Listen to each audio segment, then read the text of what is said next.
علی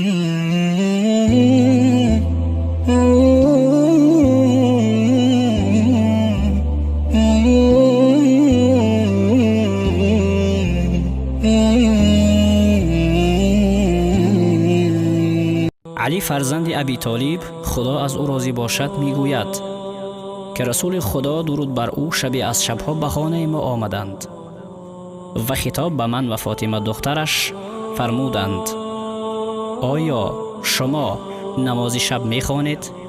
و علی ابی طالب خدا از او راضی باشد میگوید که گفتم: ای رسول خدا، ارواح ما در اختیار خداوند است، هرگاه که بخواهد ما را بیدار نماید.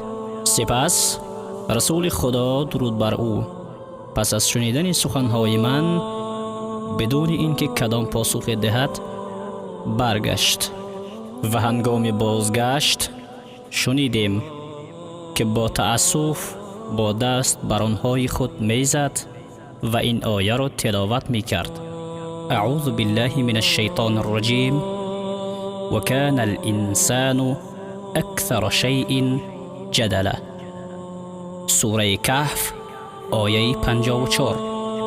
معنا: بیگمان انسان بیش از هر چیزی، یعنی بیش از هر مخلوق دیگری، با بحث و مجادله می پردازد.